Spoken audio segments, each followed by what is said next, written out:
오늘 주신 말씀은 열왕기상 11장 14절부터 25절까지입니다.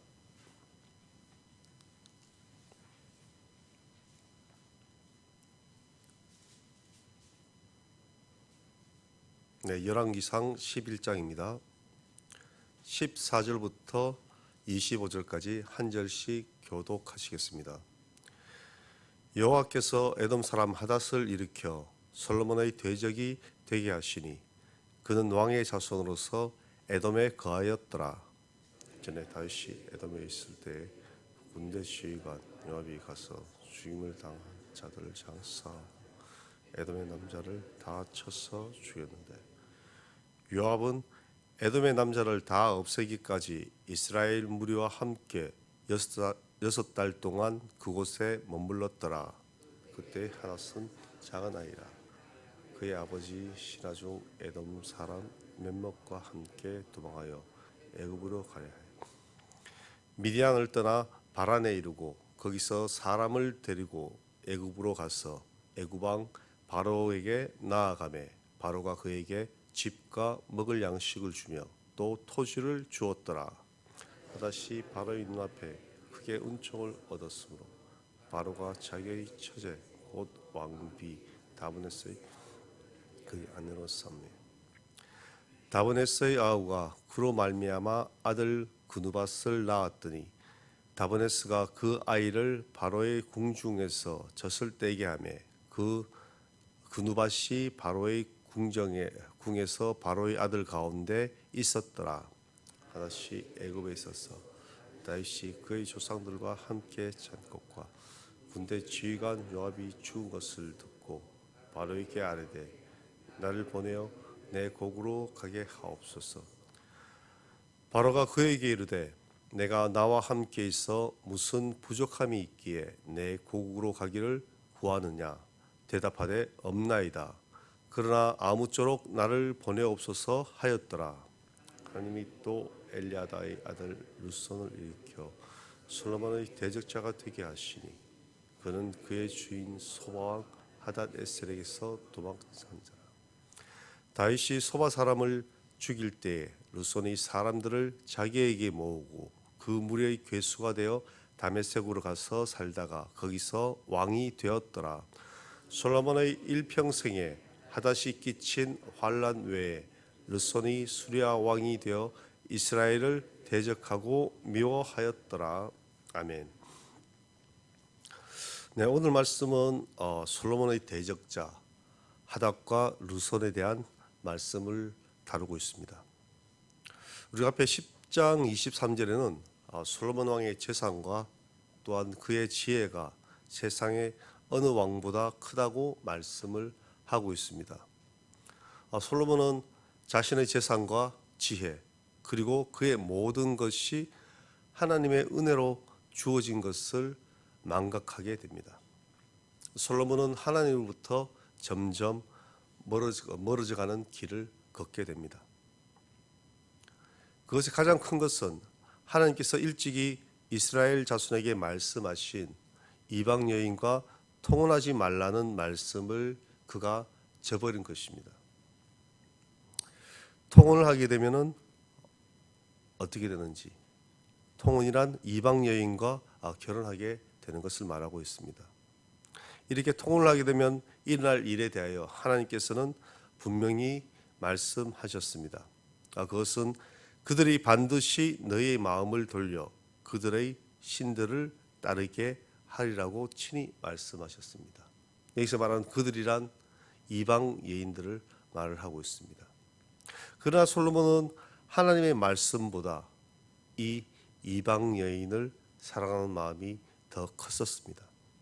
하나님의 말씀에 순종하지 않고 자신의 육체의 소욕을 따랐던 것입니다. 솔로몬으로 인하여 하나님이 제일 싫어하는 그 우상들이 이스라엘에 들어오게 된 것입니다. 하나님께서는 솔로몬에게 마음을 돌이킬 기회를 몇 차례나 주었습니다. 그러나 솔로몬은 마음을 돌이키지 않습니다.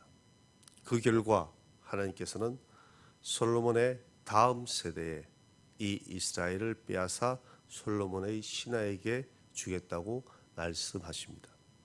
그와 동시에 오늘 말씀에 나오는 솔로몬의 대적들을 하나님께서 일으키십니다.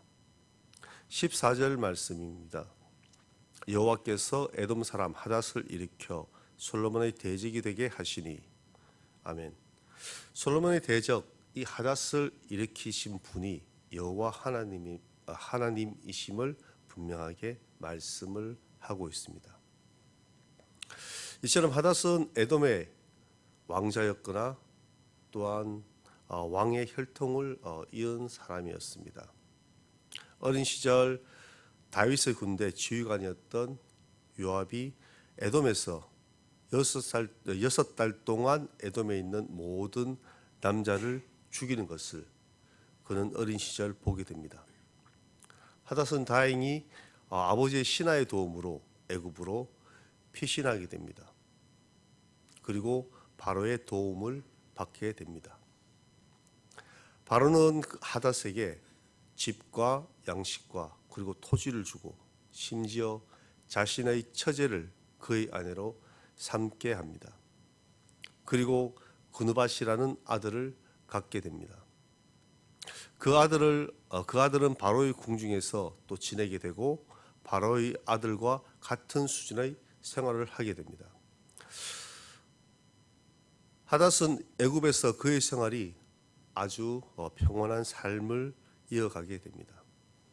그러던 어느 날 하닷은 다윗과 요압이 죽었다는 소식을 듣게 되고 그것을 그로 인하여 자신이 바로에게 고국으로 돌아가겠다고 청을 하게 됩니다. 이 또한 하나님께서 솔로몬의 대적이 되게끔 하닷을 일으키는 과정이라고 우리는 알 수가 있습니다. 그리고 23절부터는 또 다른 솔로몬의 대적인 르손의 이야기로 이어지고 있습니다. 그는 엘리아다의 아들이었고 그의 주인 소방왕 하닷에셀에게서 도망한 사람이었습니다. 다윗이 이 하닷에셀을 멸망시킬 때 그때 르손은 그 시기에 맞춰서 본인의 세력을 모으고 다메섹 왕에 오르게 됩니다. 르손은 수리아 왕이 되어서 이스라엘의 북쪽 지역에서 솔로몬을 지속적으로 괴롭히게 됩니다. 또한 위에 언급한 하닷은 이스라엘 남쪽에서 솔로몬을 대적하는 자리에 나아갔습니다. 하나님께서는 다윗과 언약을 맺으실 때 솔로몬에게 분명히 말씀하셨습니다. 사무엘하 7장 13절에서 14절 말씀입니다. 제가 읽어드리겠습니다. 그는 내 이름을 위하여 집을 건축할 것이요 나는 그의 나라 왕위를 영원히 견고하게 하리라. 나는 그에게 아버지가 되고 그는 내게 아들이 되리니 그가 만일 죄를 범하면 내가 사람의 매와 인생의 채찍으로 징계하려니와. 아멘. 하나님께서는 그 말씀하신 대로 솔로몬을 징계하십니다. 우리는 오늘도 어쩌면 솔로몬과 같은 지혜를 달라고 기도를 하고 있습니다. 또한 우리들의 자녀에게도 그와 같은 지혜를 달라고 기도를 하고 있습니다. 그러나 그 지혜를 구함에 있어서 먼저 솔로몬과 같이 이러한 교만한 자리에 나아가지 않도록 우리는 기도해야 할 것입니다. 그 지혜로 인하여 하나님을 저버리지 않도록 우리는 기도해야 할 것입니다. 우리는 살아가면서 실수할 수도 있습니다. 그리고 또한 부지불식간에 자신도 모르는 그 사이에 죄를 범할 수도 있습니다. 우리의 죄의 결과로 우리는 심판대에 서게도 됩니다. 서게 될 것입니다. 그러나 하나님께서는 우리에게 분명히 돌이킬 수 있는 기회를 주십니다. 하나님의 택한 자녀에게 회개하고 돌아오길 간절히 원하고 계십니다. 하나님께서는 솔로몬에게 회개하며 돌아올 기회를 주셨던 것처럼 우리에게도 회개하고 돌아올 기회를 주신다는 것입니다. 그러나 솔로몬은 돌이키지 않고 죄악된 길을 걸었습니다. 하나님께서 우리에게도 회개하고 나아오길 원하고 계십니다. 회개하며 나아갈 때 하나님께서는 우리의 죄를 사하시고 우리들의 대적들을 물리치시며 우리로 하여금 승리하게 하십니다. 오늘 하루 하나님의 뜻을 따라 우리는 온전히 승리하는 삶을 살아가는 저와 여러분 되시기를 바랍니다. 다 함께 기도하겠습니다. 사랑과 은혜가 충만하신 하나님, 오늘 주신 말씀을 통하여 우리의 삶을 돌아보게 하옵소서. 우리의 우상을 버리게 하시고 주님 앞에 회개하며 돌아오는 자리에 나아가기 원합니다. 주님의 뜻을 따라 승리하는 삶을 살아가게 하옵소서. 감사드리며 예수 그리스도의 이름으로 기도드립니다. 아멘. 하늘에 계신 우리 아버지, 아버지의 이름을 거룩하게 하시며 아버지의 나라가 오게 하시며 아버지의 뜻이 하늘에서와 같이 땅에서도 이루어지게 하소서. 오늘 우리에게 일용할 양식을 주시고 우리가 우리에게 잘못한 사람을 용서하여 준 것 같이 우리 죄를 용서하여 주시고 우리를 시험에 빠지지 않게 하시고 악에서 구하소서. 나라와 권능과 영광이 영원히 아버지의 것입니다. 아멘. 이 시간 함께 기도하실 때 오늘 주신 말씀을 묵상하며 기도하는 시간 되시길 바랍니다. 그리고 교회와 교회 학교 그리고 각 부서를 위한 기도 부탁드리고 그리고 내일 늘푸른 대학 소풍이 있습니다. 소풍 모든 일정 가운데 하나님께서 함께하도록 기도 부탁드리고 또한 이 예천 땅의 복음화와 아프신 성도님들 위한 기도 부탁드립니다. 그리고 선교사님들과 나라와 민족과 세계 평화를 위하여 기도하시고 우리 각자의 개인 기도하실 때 주여 한번 부르고 함께 기도드리겠습니다.